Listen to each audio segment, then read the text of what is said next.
Boston is praised for and proud of its world-class medical community. But even here, resources are inadequate to treat the epidemic of need for those suffering from mental illness. I don't have a friend who doesn't have a therapist or is looking for a therapist. Everyone is struggling with their mental health in some capacity. Even those sophisticated at navigating the system can find it painfully difficult. Eugenia Knight is a social worker and professor at Simmons University, whose own teenage daughter was struggling. Her senior year was unbelievably difficult, surfaced a lot of mental health challenges, and so we went to the ER because she wasn't feeling safe, and I think we went at 5 and we weren't seen till about 11 the next morning. There was just not enough social workers. I sat in a chair in the emergency room for 5 days. I'm someone who's very well connected. I have a lot of people I could call. And I still sat for 5 days in the ER until my daughter found a placement that I ended up finding myself. This national children's behavioral health crisis is really a result of long-standing underinvestment and significant workforce shortages as a result of that.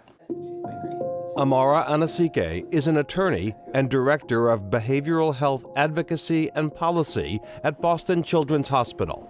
She says there's a shortage of therapists and social workers because behavioral health services are measurably undervalued. Payment rates or reimbursement rates for behavioral health services are far lower than for physical health services. This has been happening for a very long time. And so clinicians and providers who are doing these services are paid less than the other providers. And so it's not as attractive as another area of medicine that one might choose.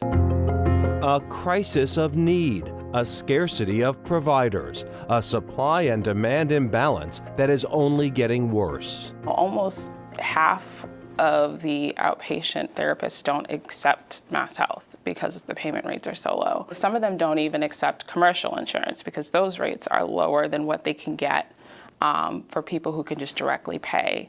And so that's an equity issue, that's an access issue, and we really want to think about ways to increase payment rates. Faced with the frustrations of finding and affording care, some young people are taking matters into their own hands. I would say high schoolers are very stressed out. Sophie Nicetoon is a junior at Brookline High School. Inspired by a class she took at Harvard Summer School, she wanted to help fellow teens struggling with trauma and mental illness. So she designed and launched a website called Breathe. Breathe is a website where you can completely anonymously write anything. Really, it's mainly so that when you go through something, you don't keep it bottled down, because bottling down something can be really, really harmful for your mental health. Sophie believes the writing itself is cathartic. Contributors can choose to make their posts private or public to share with others having similar experiences.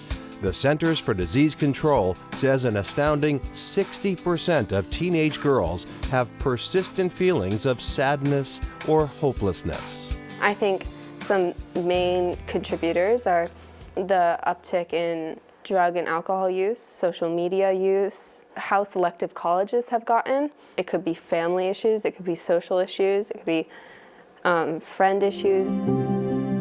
Issues as serious as rape and sexual assault are discussed in the posts, and the site has drawn contributions from all over the world, including as far away as Afghanistan. Sophie feels she has met a need in the right space at the right time. I wanted to be able to write something and kind of know that I've been heard too.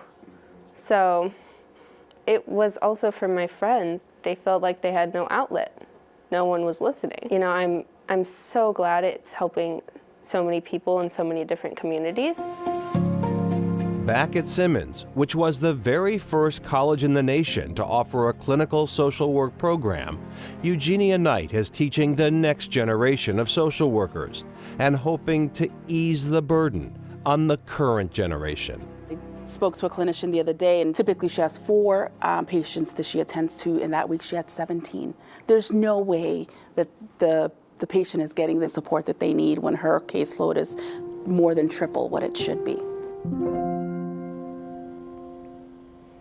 And Sophie touched on social media. She says it has both good and bad consequences, and many of the experts that we spoke to say it's a double-edged sword. It's a fact of life. It helps to make connections and provide information, etc. But it also has these idealized images of beauty and success, as we all know. And most studies indicate that excessive social media use leads to anxiety and depression. So in all things, like in all things, moderation is the key.